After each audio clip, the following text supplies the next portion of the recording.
பேதுரு யோவான் என்ன பண்றாங்க? ஆலயத்துக்கு வரவில்லை. They entered into the temple.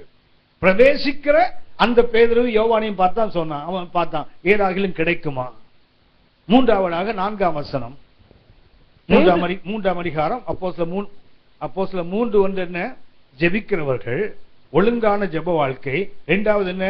ஒழுங்காக ஆலயத்துக்கு சொல்ல போனா சபை கூடி வருதலை விட்டு விடாதவர்கள், சபை கூடி வருதலின் நோக்கத்தை முழுமையாக வாழ்க்கையில கை கொள்ளுகிறவர்கள். மூன்றாவதாக 3ஆம் அதிகாரம் 4ஆம் வசனம், பேதுரு யோவானும் அவனை உற்று பார்த்து, யார் அந்த தேவையுள்ள மனிதனை, அந்த பிறவி சப்பானியை உற்று பார்த்து, எங்களை நோக்கி பார் என்றார்கள். எங்களை நோக்கி பார் என்றார்கள். மூன்றாவதுங்களா கான்பிடன்ஸ், நம்பிக்கை. என்ன நம்பிக்கை இருக்குது? எங்களை நோக்கி பாருன்ற அர்த்தம் என்ன?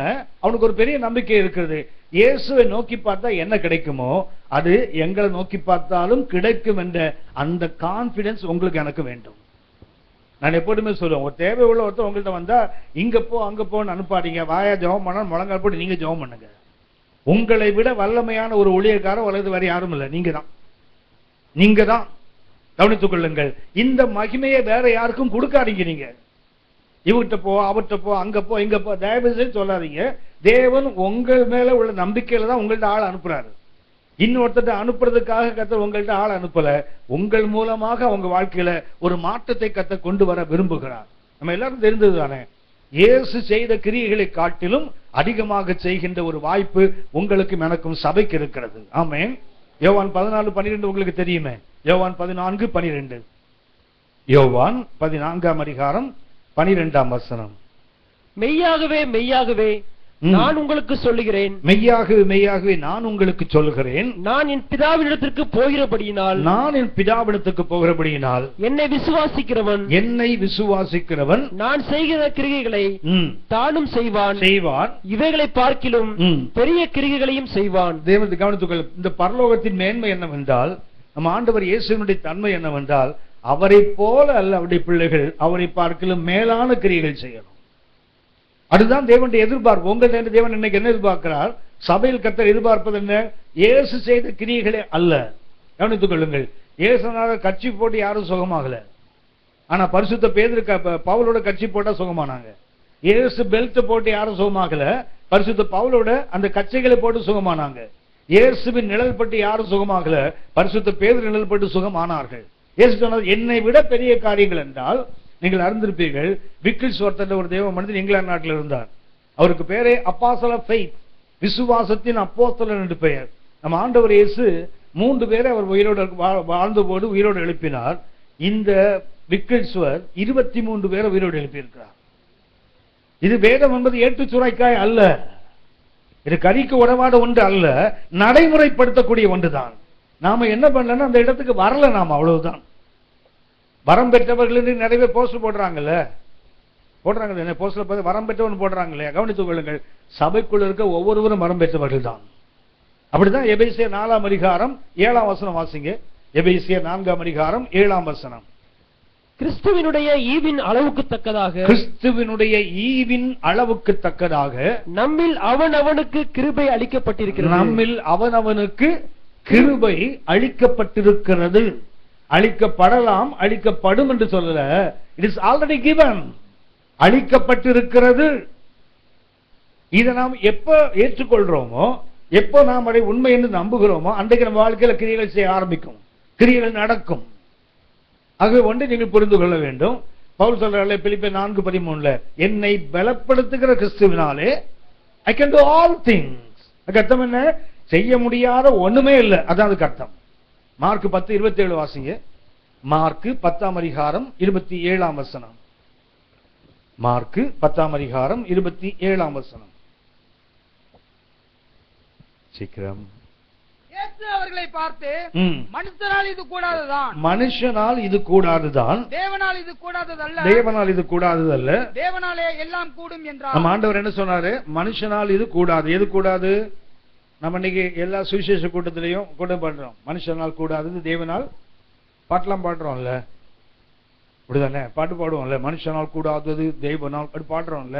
கவனித்துக் கொள்ளுங்கள், அதாவது அவிசுவாசத்தை ரொம்ப சூப்பரா அறிக்கையிடுறோம். நாம என்ன சொல்லிட்டு இருக்கிறோம்? மனுஷனால் இயேசு சொன்னது எல்லாத்துக்கும் இல்லாது ஒரே ஒரு விஷயத்துக்கு. எதற்கு? பரலோகத்துக்குள்ள நுழைவதோடு சொல்லப்பட்ட வார்த்தை. பணக்கார வாலிபன் வந்தான், ஆண்டவரே நிச்சயவனுடைய நான் என்ன செய்யணும்னு கேட்டான்.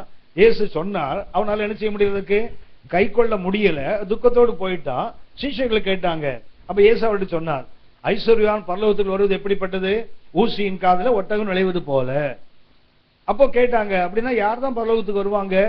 அதுக்கு சொன்ன பதில் தான், மனுஷனால் இது கூடாதுதான், தேவனால் கூடாதது அல்ல. தேவனால் அதுக்கு அர்த்தம் என்ன? பரலோகத்துக்குள்ள வருவதற்கு சொல்லப்பட்ட வார்த்தை அந்த வார்த்தை. எல்லாவற்றுக்கும் பொதுவாக சொல்லப்பட்ட வார்த்தை இல்லை. அதாவது இயேசு என்னென்ன செய்வாரோ எல்லாவற்றையும் நம்மாலும் செய்ய முடியும் சொல்லப்போனா, அதை விட மேலையும் செய்ய முடியும். ஆனா எது மாத்திரம் செய்ய முடியாது? பரலோகத்துக்குள்ள நான் போயிடுவேன்னு சொல்லி யாரும் அஷ்யூர்ட், அதாவது ரொம்ப உறுதியா சொல்லிடவே முடியாது. அவருடைய இரக்கம் மாத்திரம்தான், அவருடைய கிருபை மாத்திரம் தான் நம்ம கொண்டு போக முடியுமே தவிர, நான் இதை செய்தேன் அது செய்தேன் இப்படி வாழ்ந்தேன் அப்படி வாழ்ந்தேன் அதனால பரலோகம் போயிடுவேன் யாரும் சொல்ல முடியாது. அதற்கு சொல்லப்பட்ட வசனம் இது. ஆகவே இதை பொதுவான விசுவாசத்துக்கு இந்த வசனத்தை கொண்டு வரக்கூடாது. அது பரலோகத்துக்குள்ள நுழைவதற்கு மாத்திரம் சொல்லப்பட்ட வார்த்தை. மார்க் 9:23 வாசிங்க. மார்க் 9ஆம் அதிகாரம் 23ஆம் வசனம். இயேசு அவனை நோக்கி, நீ விசுவாசிக்க கூடுமானால் ஆகும், விசுவாசிக்கிறவனுக்கு எல்லாம் கூடும் என்றார். 10:27 தேவனால் எல்லாம் கூடும். 9:23 விசுவாசிக்கிறவனுக்கும் எல்லாம் கூடும். அதுக்கு அர்த்தம் என்ன? தேவன் எவைகள் எல்லாம் செய்கிறாரோ அவரை விசுவாசிக்கிறவர்களுக்கும் எல்லாம் செய்ய முடியும். ஆக நல்லா புரிந்து கொள்ளுங்கள். நம்மால முடியாததுன்னு சொல்லி நாம தான் சொல்லிட்டு இருக்கோமே தவிர வேதம் சொல்லவில்லை, கர்த்தர் சொல்லவில்லை, பரலோகம் சொல்லவில்லை. இன்னைக்கு என்ன இருக்கணும்?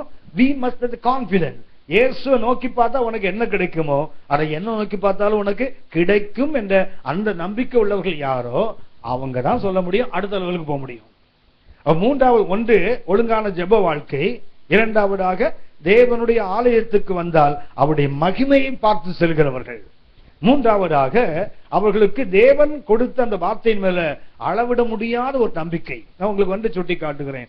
1 சாமுவேல் 14ஆம் அதிகாரம் 1 சாமுவேல் 14ஆம் அதிகாரம் 4ஆம் வசனத்திலிருந்து வாசிங்க. யோனத்தான் பெலிஸ்தரின் தானியத்திற்கு போக பார்த்த வழிகளின் நடுவே இந்த பக்கம் ஒரு செங்குத்தான பாறையும் அந்த பக்கம் ஒரு செங்குத்தான பாறையும் இருந்தது. 3ஆம் வசனம் வாசிங்க. சீலோவிலே கர்த்தருடைய ஆசாரியனாய் இருந்த ஏலியின் குமாரனாகிய பினகாசுக்கு பிறந்த இக்கபோத்தின் சகோதரனும் அகிதூபின் குமாரனுமாகிய அகியா என்பவன். எதை பார்க்க படிக்கிறீங்க? 1 சாமுவேல் 14ஆம் அதிகாரம் 14 3ஆம் வசனம் சொன்னேன். 3 சரி 4ஆம் வசனம் வாசிங்க. யோனத்தான் பெலிஸ்தரின் தானியத்திற்கு போக பார்த்த வழிகளின் நடுவே இந்த பக்கம் ஒரு செங்குத்தான பாறையும் அந்த பக்கம் ஒரு செங்குத்தான பாறையும் இருந்தது. ஒன்றுக்கு போசேஸ் என்று பெயர், மற்றொன்றுக்கு சேனை என்று பெயர். அந்த பாறைகளின் ஒன்று வடக்கே மிக்மாசுக்கு எதிராகவும் மற்றொன்று தெற்கே கிபியாவுக்கு எதிராகவும் இருந்தது. யோனத்தான் தன் ஆயுததாரியாகிய வாலிபனை நோக்கி விருத்த சேதனம் இல்லாதவர்களுடைய அந்த தானியத்திற்கு போவோம் வா, ஒருவேளை கர்த்தர் நமக்காக ஒரு காரியம் செய்வார். என்ன செய்வார்? கர்த்தர் ஒரு காரியம் நமக்கு ஒரு காரியத்தை செய்வார் சொன்னாரா? ஒருவேளை செய்வாரா? திரும்ப வாசிங்க அந்த வசனத்தை. ஒருவேளை கர்த்தர் நமக்காக. ஒருவேளை நினைத்தோம் செய்யலாம், செய்யாம போகலாம். ஒருவேளை என்றால் அர்த்தம் என்ன? செய்வாரு, இல்லைன்னா என்ன செய்வார்? செய்யாம. புரியுதுங்களா? யோனத்தானுக்கு என்ன நம்பிக்கை இல்ல?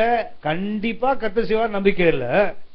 போவோம், நம்மால் சொல்லுவான் இல்லையா, உன்னை கட்டி மலை எழுப்போம், வந்தா மலை போனா ஒன்னும் நஷ்டம் இல்லைல்ல. சோ அதுதான் யோனத்தான் என்ன சொல்லிட்டு போறான் தெரியுங்களா? ஒரு வேளை அர்த்தம் என்ன? செய்யாம கூட போகலாம். அவன் அவருக்கு என்ன இருக்குது? விசுவாசம் அல்ல, நம்பிக்கை தான் அவர்கிட்ட இருக்குது. அவர்கிட்ட இருந்தது என்ன? விசுவாசம் என்பது நம்பிக்கையின் உறுதி. இவருக்கு என்ன இல்ல? நம்பிக்கையில் உறுதி இல்லை. என்ன சொல்றாரு? ஒரு வேளை. அதுக்கு அர்த்தம் என்ன? கர்த்தர் செய்யலாம், இல்லைன்னா செய்யாமல் போகலாம். அந்த ஒரு வேளைன்னு சொல்லி போனவனுக்கு கர்த்தர் ஒரு பெரிய வெற்றியை கட்டளையிட்டார் இல்லையா? 23ஆம் வசனம் வாசிங்க. 14:23. இப்படி கர்த்தர் அன்றைய தினம் இஸ்ரவேலை ரட்சித்தார். இஸ்ரவேலை ரட்சித்தார்ல. என்ன சொன்னா? ஒரு வேளை. அது அவன் கான்பிடென்டா இல்ல, முழுமையான நம்பிக்கை அவனுக்கு இல்ல.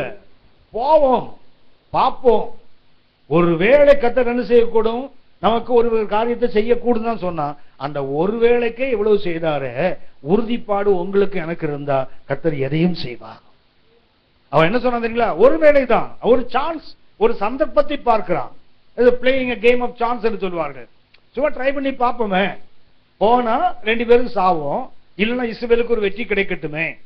கவனித்துக் கொள்ளுங்கள், அந்த ஒருவேளைன்னு போனவனுக்கே கர்த்தர் மகத்துவமான காரியங்களை செய்தார். ஒரு பெரிய ரட்சிப்பு அந்த நாள்ல கட்டளையிட்டா இஸ்ரவேலுக்கு. காரணம் என்ன தெரியுங்களா, அந்த ஒரு வேளை. இன்னைக்கு சபைக்கு அந்த ஒரு வேளை கூட இல்லை. அதனால்தான் நம்மை கொண்டு கர்த்தர் பெரிய காரியங்களை செய்யல. யோசிச்சு பாருங்க, அந்த அப்போஸ்தலர் 3ஆம் அதிகாரத்துல பிறவி சப்பானி இருந்தான் இல்லையா, எத்தனை வருஷம் அங்க இருக்கிறான்? 40 வருஷம் இருக்கிறான். 40 வருஷம் ஆலயத்துக்கு வந்து போயிட்டு இருக்கிறான். ஆனால் ஒரு நாள் ஒரு மாற்றம் வருது இல்ல. என்ன மாற்றம்? பேதுருவும் யோவான் என்ன செய்தாங்க, அவன் கைகளை பிடித்தவனை தூக்கி விட்டாங்க. அவன் என்ன பண்ணான்? எழுந்தான், நடந்தான், துதித்தான், குதித்தான், ஆலயத்துக்குள்ள போனான் இல்ல. கவனித்துக் கொள்ளுங்கள், இன்றைக்கு ஜெபிக்கிறவன் குதிக்கிறான், சப்பானி சப்பானியாவே கிடக்கிறான். யார் குதிக்க கூடாது? ஜெபிக்கிறவன் குதிக்க கூடாது, சுகமானவன் குதிக்கணும். இன்னைக்கு யார் குதிக்கிறோம்? நம்ம தான் 3 அடிக்கு இது இயேசுவின் நாமத்திலன்றான். அவன் பார்த்துட்டு உட்கார்ந்துருக்கான், நல்லதானே வந்தானு இவனுக்கு, ஏன்டா குதிக்கிறான்னு அவன் தானே பார்ப்பான். காரணம் எடுத்துக்கலாம், அந்த ஒருவேளை கூட நம்மகிட்ட அந்த அளவு கூட ஃபெய்த் நம்மகிட்ட இல்ல, அந்த அளவு கூட நம்மகிட்ட கான்பிடன்ஸ் இல்ல. இப்ப 3வது தேவை என்ன இன்றைக்கு சபைக்கு? 1 ஒரு ஒழுங்கான ஜெப வாழ்க்கை, 2வது தேவனுடைய ஆலயத்தில் அவருடைய மகிமையை பார்க்கிற ஒரு அனுபவம், 3வதாக they have the confidence. என்ன சொல்றாங்க? எங்களை நோக்கிப்பார். ஒரு வேளை அல்ல, யோனத்தான போல அவங்க ஒரு வேளை சொல்லல, எங்களை நோக்கி பார்த்தா கண்டிப்பா உன் தேவைகள். இது எத்தனை ஆண்டு பிரச்சனை இருந்தா சொல்றான். 40 ஆண்டுகள் தாயிலிருந்து பிறந்த முதல் அவன் சப்பானி. அவன் எதை பற்றி பார்க்கல, எத்தனை ஆண்டுகள் பார்க்கல, அவனுடைய பலவீனம் என்ன, அவனுடைய ஒன்னும் பார்க்கல. என்ன பார்க்க? என்ன நோக்கி பாரியா, இயேசுவை பார்த்தா உனக்கு என்ன கிடைக்குமோ அது கிடைக்கும் தானே. 4வதாக 3ஆம் அதிகாரம் 11ஆம் வசனம் வாசிங்க. குணமாக்கப்பட்ட சப்பானி பேதுருவையும் யோவானையும் பற்றி கொண்டிருக்கையில், 4வது என்ன தெரியுங்களா? hiding themselves in God. பேதுரு யோவான் உள்ள விசேஷம் என்ன தெரியுங்களா? தேவனுக்குள் தங்களை மறைத்துக் கொள்ளுகிற அனுபவம் அவங்களுக்கு இருந்த 4வது தன்மை என்ன தெரியுங்களா? இவங்க கைகளை பிடித்து தூக்கி விட்டாங்க, அவன் என்ன பண்ணா? சுகமாயிட்டான்.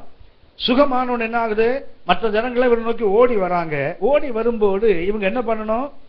இன்றைக்கு நம்முடைய ஊழியங்கள்ல, இன்னைக்கு நம்முடைய சபைகள் என்ன நடக்கு தெரியுங்களா? நம்ம ஜெபம் பண்ணி யாருக்காவது ஒருத்தனுக்கு ஒரு ஒத்த தலைவலி போனாலும் சரிதான், ஊர்ல உள்ள அத்தனை பேருக்கும் தலைவலியை உண்டாக்கிடுவோம். என்ன பண்ணுவோம்? நாங்கள் ஜெபித்தோம், அவர் சுகமானார்கள். நாங்கள் உபவாசித்தோம், அவர்கள் சுகமானார்கள். ஊர்ல இருக்கவங்க தலைவலி வந்துடும், நம்ம குடத்தில் செய்யலாம. கவனித்துக் கொள்ளுங்கள், பேதுருவும் யோவானும் தன்மை என்ன தெரியுங்களா? கையை பிடித்து தூக்கி விட்டாங்க, அவன் சுகமாகி விட்டான். உடனே என்ன பண்ணல? அற்புதத்தை இவர்கள் பிடிக்கல, அற்புதம் பெற்றவன் அவங்களை பிடிச்சு நிக்கிறான் பாருங்க. கவனித்துக் நீங்கள் ஜெபித்தால் கர்த்தர் விடுதலை கொடுப்பார், நீங்கள் ஜெபித்தால் கர்த்தர் அற்புதங்களை செய்வார், நீங்க பேசினா ஜனங்கள் விடுதலை ஆக்கப்படுவார்கள். ஆனா என்ன பண்ணாதீங்க, அதை பிடித்து உயர்த்தி காட்டாதீங்க. இன்றைய ஆவிக்குரியவர்கள் என்ன தெரியுங்களா? அவர் ஜெபித்தார், கண்கள் திறந்தது, இவர் ஜெபித்தார், அப்படித்தானே போஸ்டர் ஓட்டுறாங்க. ஹலோ, பார்த்துருக்கீங்களா? குட்டி குட்டி குட்டி படம் நிறைய, குட்டி குட்டி படம் நிறைய இருக்கு. என்ன பார்த்தார்கள், கேட்டார்கள், நடந்தார்கள், ஓடினார்கள், எல்லாம் போட்டுட்டு கடைசியில் பார்த்தீங்கன்னா இவர் பெருசா இவ்வளவு பெருசா போடுறாங்களே ஜெபித்த ஒரு முகத்தை. ஏன்? எனக்கு இந்த கேத்தலிக்கா இருந்த ஒரு சின்ன ஞாபகம் இன்னைக்கும் வரும். அது இவங்களை பார்க்கும்போது எனக்கு அந்த ஞாபகம் வரும். வேளாங்கண்ணி மாதா படம் நடுவில் இருக்கும், சுற்றி பார்த்தீங்கன்னா வச்சு அற்புதம் ஃபுல்லா குட்டி குட்டியா இருக்கும். பார்த்துருக்கீங்களா? கேத்தலிக் இருந்து யாரும் வந்தவங்க இருக்கீங்களா? கவனிங்க, எப்படி இருக்குன்னு தெரியுங்களா? அந்த அந்த ஆரோக்கிய மாதா அவங்க ஆக்சுவலா என்ன பண்ணுவாங்களா, அந்த படம் நடுவில் இருக்கும், சுத்தி பாத்தீங்கன்னா குட்டி குட்டி குட்டியா படம் இருக்கும். சப்பானி நடந்தது, அப்புறம் பால் குடித்தது எல்லாம் பாத்தீங்கன்னா சுத்தி இருக்கும். அதே மாதிரி அந்தோனியார் படம், சவேரியார் படம், எதை பாத்தீங்கன்னா சுத்தி நிறைய குட்டி குட்டியா படம் இருக்கும், அவங்களுக்கு கொண்டு செய்த அற்புதங்கள். அதே தான் அன்னைக்கு அந்த மாதா படத்தை எடுத்துட்டு நம்மால் படத்தை அதில் வச்சிருக்கோம். அவ்வளவுதான். சுத்தி என்ன நடக்குது? நான் என்ன பெண்ணை போறேன், என்ன வல்லமை போறேன், இதெல்லாம் நடக்குது. கவனித்துக் கொள்ளுங்கள். boasting themselves, தங்களை தாங்களை உயர்த்தி கொள்ளுகிற எந்த ஒரு மனிதனும் சொல்ல முடியாது. என்ன நோக்கி பாருன்னு சொல்ல முடியாது. பேதுரு யோவான் என்ன பண்றா தெரியுங்களா? அற்புதத்தை பார், நாங்க ஜெபம் பண்ண, நாங்க தூக்கி விட்டோம் சொல்லல. பாருங்களேன் என்ன செய்யறான்? அற்புதம் பெற்றவன் அவங்களை பிடிச்சானே தவிர இவர்கள் என்ன பண்ணல, அற்புதத்தை உயர்த்தி காட்டல. தொடர்ந்து வாசிங்க, 12ஆம் வசனம் வாசிங்க. பேதுரு அதை கண்டு ஜனங்களை நோக்கி, ஜனங்கள்லாம் ஓடி வராங்க, அற்புதம் நடந்து விட்டது, சப்பானி எழுந்து நடக்கிறான். எல்லாரும் ஓடி வர, ஆராதிக்க வந்தவங்க ஓடி வராங்க. வரும்போது பேதுரு என்ன சொல்றாரு பாருங்க, ஜனங்களை நோக்கி, இஸ்ரவேலரே இஸ்ரவேலரே இதை குறித்து நீங்கள் ஆச்சரியப்படுகிறது என்ன? இதுல என்ன ஆச்சரியம் இருக்குது? நாங்கள் எங்க சுய சக்தியினாலாவது, இப்படிப்பட்ட பேதுருக்கள் யோவான் இன்னைக்கு சபைக்கு வேண்டும். என்ன சொல்றான்? எங்கள் சுய சக்தியினாலாவது எங்கள் சுய பக்தியினாலாவது இவனை நடக்க பண்ணினோம் என்று நீங்கள் எங்களை நோக்கி பார்க்கிறது என்ன? எல்லாம் எப்படி பார்க்கலாம்? பேதுரு யோவான் என்ன அப்படியே பெரிய அப்புறம் அப்படி பார்க்கும்போது என்ன சொல்றீங்களா, எங்களை ஏன்பா பாக்குற? எங்கள் சுய சக்தியோ எங்கள் சுய பக்தியோ இவனை நடக்க பண்ணல. 16ஆம் வசனம் வாசிங்க. 16. அவருடைய நாமத்தை பற்றும் விசுவாசத்தினாலே அவருடைய நாமமே நீங்கள் பார்த்து அறிந்திருக்கிற இவனை பலப்படுத்தினது. கவனிச்சீங்களா? யார் இன்றைக்கு தேவை? என்னை நோக்கி பார்த்து யார் சொல்ல முடியும்? தேவனுக்குள் தங்களை மறைத்துக் கொண்டு கர்த்தர் உயர்த்தி காட்டுறவங்க. நீங்க நான் மறுபடியும் சொல்லுகிறேன், நீங்கள் ஜெபித்தால் கர்த்தர் அற்புதங்களை செய்வார். நாம் புறப்பட்டு போனா கர்த்தர் நம்மோடு கூட மகிமைகளை வெளிப்படுத்துகிறார். ஆனால் அந்த மகிமை நமக்கு இல்ல. கவனித்து, இது மிக முக்கியமானது. அது நமக்கு இல்ல, நம் மூலமாக செயல்படுகிற தேவனுக்குத்தான். ஆனா நாம இன்னைக்கு என்ன பண்றோம் தெரியுங்களா? நம்மைத்தான் உயர்த்தி காட்ட கற்றுக்கொண்டோம். அதனாலதான் பாத்தீங்கன்னா அற்புதங்கள் நடப்பதில்லை. யாரை காட்டுறோம்? நம்ம உயர்த்தி காட்டுறோம். இவர் ஜெபித்தார், இவர் தீர்க்கதரிசனம் சொன்னார், இவர் அற்புதம் பண்ணார், இதுதானே இன்னைக்கு அதை ப்ரொஜெக்ட் பண்ணி காட்டுறோம். அதுதான் உயர்த்தி காட்டுகிறோம். உயர்த்தப்பட வேண்டியது தேவனை தவிர ஜெபித்த மனிதர்கள் அல்ல, பிரசங்கித்த மனிதர்கள் அல்ல, ஊழியம் செய்த மனிதர்கள் அல்ல. They are just instruments or tools of God. தேவனுடைய கரத்தில் பயன்படுத்தப்படுகிற ஒரு கருவி, அவ்வளவுதான். யோசிச்சு பாருங்க, ஒரு எலக்ட்ரீஷியன் ஒரு கட்டிங் பிளேயரை யூஸ் பண்ணி ஒரு வேலை செய்யறாருன்னா கட்டிங் பிளேயர் என்னைக்கா காலத்துக்கு விடுமா? ஹலோ, ஒரு ஸ்க்ரூ டிரைவர் என்னைக்கா, ஒரு கனெக்டர் என்னைக்கா நானாக்கும் அப்படி சொல்லுமா? சொல்ல. அதுல அது ஏன் நம்ம ஆவிக்குரிய சபையில மாத்திரம் எல்லா கட்டிங் பிளேயரும் தலைகளை நிக்குதுப்போம், எல்லா ஹேமரும் பாத்தீங்கன்னா அவன் மண்டையை உடைச்சிட்டு நிக்குது. ஏன்? கவனித்துக் கொள்ளுங்கள், நம்மளே ஒண்ணும் கிடையாது. என்றைக்கு நம்ம முழுமையாக சுயம் சாகிறதோ அன்றைக்கு தான் சொல்ல முடியும் எங்களை நோக்கி பாருங்க. ஏன்னா அவன் நோக்கி பார்த்தது அவனு சொல்லல, அவனுக்குள் இருந்து செயல்படுகிற கர்த்தரை நோக்கி பார்க்க சொன்னாங்க. அப்படியே 4வது என்ன வேணும்? Hiding themselves in God. தேவனுக்குள் தங்களை மறைக்க கற்றுக்கொண்டவன் தான் சொல்ல முடியும். பேதுரு யோவானின் 4ஆம் அனுபவம் அதுதான். எங்கள் சுய சக்தி எங்கள் சுய பக்தி இல்ல, அவரது நாமத்தை பற்றும் விசுவாசமே, அந்த நாமமே அவன் பெற்ற சுகத்தை அவனுக்கு கொடுத்ததுன்னு சொல்றாங்க பாருங்க. 5வதாக 4ஆம் அதிகாரம் 13ஆம் வசனம். 4:13. பேதுருவும் யோவானும் பேசுகிற தைரியத்தை அவர்கள் கண்டு. 5வது என்ன தெரியுங்களா? பேசுகின்ற தைரியம். பேசுகின்ற தைரியம் அவங்களை பத்தி போட்டு தொடர்ந்து வாசிங்க தம்பி. அவர்கள் படிப்பு அறிவு இல்லாதவர்கள் என்றும் படிப்பறியாதவர்கள் என்றும் பேதமை உள்ளவர்கள் என்றும் அறிந்தபடியினால் ஆச்சரியப்பட்டு. அந்த 2 பேர் ரெண்டு பிரசங்கியார் இருக்காங்களே, அவங்களுக்கு குவாலிஃபிகேஷன் என்ன தெரியுங்களா? ஆங்கிலத்தில் பாத்தீங்கன்னா அன்ஸ்கூல்டு அன்வைஸ். தமிழ்ல படிப்பறியாதவர்கள் பேதமை உள்ளவர்கள்.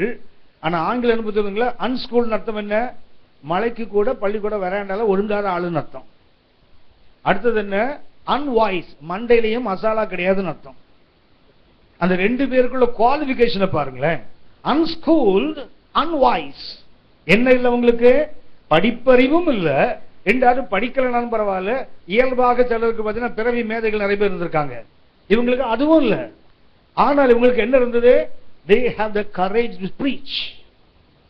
வீட்டில் போய் வாசித்து பாருங்க. அப்போஸ்தலர் 1ஆம் அதிகாரத்தை பார்த்தீங்கன்னா பரிசுத்த பேதுரு சீஷர்கள் நடுவே பேசுவார், அப்போஸ்தலர் நடுவில் பேசுவார்.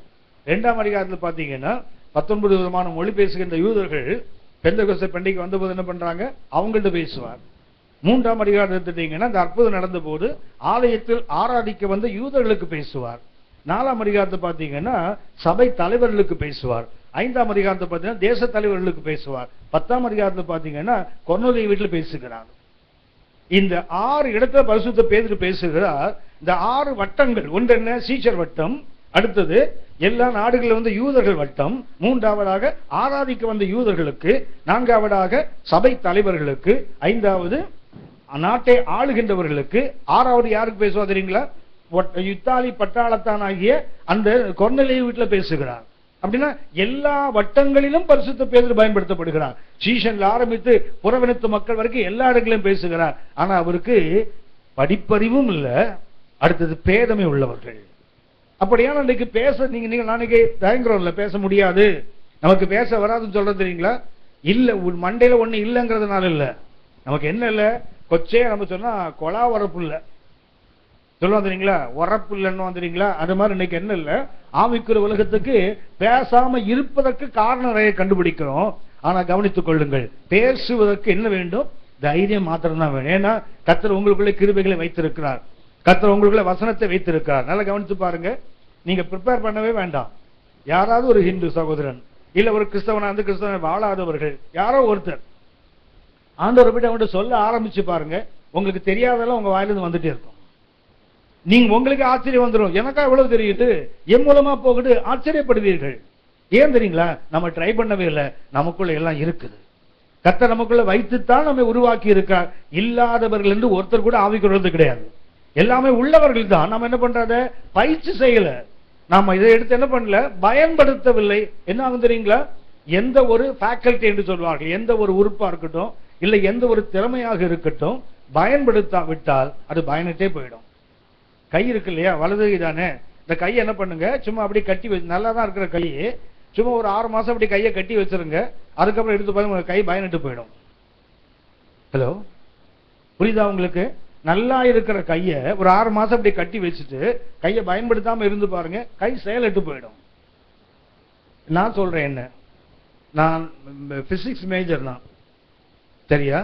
எப்போ படிச்சேன்னா 1971 ரைட்டா. நான் டிகிரி முடிக்கும் போது எனக்கு 20 வயசு, 1921 சரியா. உடனே இப்ப கணக்கு போட்டிருப்பீங்களே, இப்ப பெருசுக்கு எத்தனை வயசுன்னு போய் உடனே கணக்கு போடுவீங்களே. நானே சொல்றேன் 63 கிட்ட வருது எனக்கு சரியா. நீங்க கஷ்டப்படாதீங்க, உங்க கொசு மொழிக்கு வேலை கொடுத்துறாதீங்க. கவனித்துக் கொள்ளுங்கள், நான் பிசிக்ஸ் மேஜர், ஆனா இன்னைக்கு எனக்கு பிசிக்ஸ்ல அந்த பிசிக்ஸ் ஸ்பெல்லிங் மாத்திரம் தான் தெரியும், வேற ஒண்ணும் தெரியாது. டைனமிக்ஸ் தெர்மோடைனமிக்ஸ் ஓடிடுவேன் இப்ப நான். ஏன்னா பயன்படுத்தாவிட்டால் அப்படிதான் ஆகும். எதையும் பயன்படுத்தாவிட்டால், இந்த கிரீக் எல்லாம் எழுதிட்டே இருக்க தெரியுங்களா, ஒரு 2 மாசம் எழுதாம விட்டேன்னா எனக்கு டோட்டலா ஆல்பா தெரியாது, பீட்டா மறந்து போயிடும். எந்த ஒரு ஃபேக்கல்ட்டியும் தொடர்ந்து பயன்படுத்தி கொண்டே இருந்தால்தான் என்ன ஆகும் தெரியுங்களா, அது செயல்படும், அது வளரும். விளையாடுனா தேஞ்சு போயிடும். உங்களுக்குள்ளே கர்த்தர் பேசுகின்ற, கவனித்துக் கொள்ளுங்கள், ஒருவனும் எழுதியிருக்க கூடாத வாக்குவன்மையை தருவேன் கர்த்தர் சொல்லியிருக்கார். எப்படிப்பட்ட வாக்குவன்மை? ஒரு மனுஷன் கூட ஏற்று நிற்க முடியும், அப்படிப்பட்ட கிருபையை கொடுத்திருக்கிறார். நாம அதை பயன்படுத்தாத என்ன தெரியுங்களா, இன்றைக்கு அது பயனற்றே போயிடுச்சு. 6வதாக ஒன்றை சொல்லுகிறேன், அப்போஸ்தலர் 4ஆம் அதிகாரம் 19ஆம் வசனம். பேதுருவும் யோவானும் அவர்களுக்கு பிரதியுத்தரமாக, பேதுரு மறுபடியும் 6வதாக அவங்களை பார்க்கிறோம். பேதுருவும் யோவானும் மிரட்டப்படுறாங்க, பயமுறுத்தப்படுகிறார்கள். இந்த நாமத்தை குறித்து, இந்த நம்பிக்கையை குறித்து நீங்க யாருக்கும் பேசக்கூடாது, பேசினால் உங்களுக்கு துன்பம் வரும் என்று மிரட்டுறாங்க. அதுக்கு அவங்க சொல்ற பதில பாருங்க. பேதுருவும் யோவானும் அவர்களுக்கு பிரதியுத்தரமாக, பேதுருவும் யோவானும் அவர்களுக்கு பிரதியுத்தரமாக, தேவனுக்கு செவி கொடுக்கிறதை பார்க்கிலும், தேவனுக்கு செவி கொடுப்பதை பார்க்கிலும் உங்களுக்கு செவி கொடுக்கிறது தேவனுக்கு முன்பாக நியாயமா இருக்குமோ என்று நீங்களே நிதானித்து பாருங்கள். கவனித்துக் கொள்ளுங்கள், யாருக்கு செவி கொடுக்கணும்? யார் இன்றைக்கு சொல்ல முடியும் என்ன நோக்கி பாருன்னு? மனிதனுக்கு பயப்படுகிறவர்கள், மனிதனுக்கு செவி கொடுக்கிறவர்கள் கண்டிப்பா சொல்ல முடியாது. யார் சொல்ல முடியும்? என்ன நோக்கி பாருங்க, யார் சொல்ல முடியும் தெரியுங்களா? மனிதனுக்கு பயப்படுகிறவர்கள, தேவனுக்கு மாத்திரம் பயப்படுறவங்க. மனிதனுக்கு பயப்படுறவங்களை கவனிச்சு, மனுஷனுக்கு பயப்பட்டா கண்ணியை வருவிக்கும் போடுறது. மனிதனுக்கு செம்மையா தோன்றுகிற வழிகள் அநேகம் எல்லாம் மரணத்துக்கு ஏதுவான வழிகள். மனிதனுக்கு பயப்படுகிற பயத்தை என்றைக்கு நீங்களாம் ஒதுக்குகிறோமோ அன்றைக்குத்தான் சொல்ல முடியும் என்ன நோக்கி பாரியான்னு சொல்ல முடியும். தேவையுள்ள உலகத்தை இன்னைக்கு நோக்கி பார்த்து என்ன சொல்லணும்? என்ன நோக்கி பார் அப்படின்னா என்ன செய்ய வேண்டும்? மனிதனுக்கு பயப்படுகிற பயம் ஒன்றை நீங்கள் மிக தெளிவாக புரிந்து கொள்ள வேண்டும். கணவனுக்கு பயந்து அநேக கிருபை பெற்ற மனைவிகள் கர்த்தருக்கு பயன்பட முடியல. அநேக தாளந்துகளை பெற்ற கணவர்கள் மனைவிக்காக, குடும்ப சூழலுக்காக, வேலைக்கு அடிப்படையில் என்ன பண்ணாதீங்க, செயல்படுத்துவதில்லை. என்ன சொல்றாங்க தெரியுங்களா? என் மனைவியை கோவப்படுவாங்க, ஊழியத்துக்கு வந்துட்டு ராத்திரி 11 மணிக்கும் 12 மணிக்கும் போனா எந்த அம்மா சும்மா இருக்கும்? ஹலோ, ஆனா ஒண்ணு நானும் பாக்குறேன், ஊழியத்துக்கு போனாதான் அடுப்பு எரியும் அப்படின்னா அந்த அம்மா மாதிரி உற்சாகப்படுத்தி அனுப்புவாங்க. ஆனா வீட்டுல கொஞ்சம் ஈரம் இருந்துன்னு வச்சீங்களேன், போறவனை முடக்கி போட்டு அந்த சீலையில பொதிஞ்சு வச்சா தாளந்து அதை மாதிரி மூச்சு முட்டுற மாதிரி கட்டி தொங்க விட்டுருவாங்க ஆள். யோசிச்சு பாருங்க, ஆவிக்குற உலகத்துல ஊழியம் செய்கிற மற்ற ஆண்களை பாராட்டுற சகோதரிகள் இருக்காங்கல்ல, ஒரு பிரதர் நல்லா ஊழியஞ்சா வச்சுங்களேன், அந்த அண்ணன் மாதிரி ஊழியமே பண்ண முடியாது. ஐயோ ஐயோ மனுஷன் வீட்டிலேயே இருக்க மாட்டாரையா, ஓடுறாயா ஓடுறாயா ஓடுறாயா. ஆனா உங்க வீட்டுல ஆளை மாத்திரம் கையில போட்டு கட்டி வச்சிருக்கீங்களே. அடுத்தவன் ஊழியம் செய்தா பாராட்டுகிற ஒரு ஆவிக்குரிய உலகம், அவங்க வீட்டுல ஒருத்தன் ஏன் ஊழியம் செய்ய உற்சாகப்படுத்துவதில்லை? அநேக கிருபை பெற்றவர்கள், அது ஆணோ பெண்ணோ, கிருபை பெற்றவர்களை வெளியே வராம காரணம் வேற பிசாசு இல்ல, வீட்டுல நிறைய பிசாசு இருக்கு. வெளியே இல்ல பிசாசு, வீட்டுல நிறைய இருக்குது. ஆமா இவர் பேசி ரொம்ப பண்ணிதான் பாயா இரு, அவ்வளவுதான். வேற வெண்ணி ஊத்துற கூட்டம் வெளியே எங்கேயும் இல்ல. ஆண்டவர் அன்னைக்கு சொல்லிட்டாரு, ஒருவனுக்கு எதிரி அவன், அவ்வளவுதான். அது வேற இன்னும் சொல்லிட்டாரு, உன் மடியிலே படுக்கிறவர்களுக்கு முன்பாக வாயை திறவாதபடி என்ன பண்ணு, எச்சரிக்கையா இரு. கத்தன வசனத்தை வீட்டுல சொல்லிடாதா மகனை, உன்னை அடிச்சே கொன்னுடுவாங்க. வெளியே பேசி விசுவாசத்தால் நீதிமான் பிழைப்பான்னு நீங்க வெளியே சொன்னீங்கன்னா, சோதர மலேரியான வீட்டுல போய் சொல்லி பாருங்க, அடிச்சே கொன்னுடுவாங்க அவங்கள. விசுவாசத்துல பிழைப்பானா சாவியான அடிச்சே கொன்னுடுவாங்க.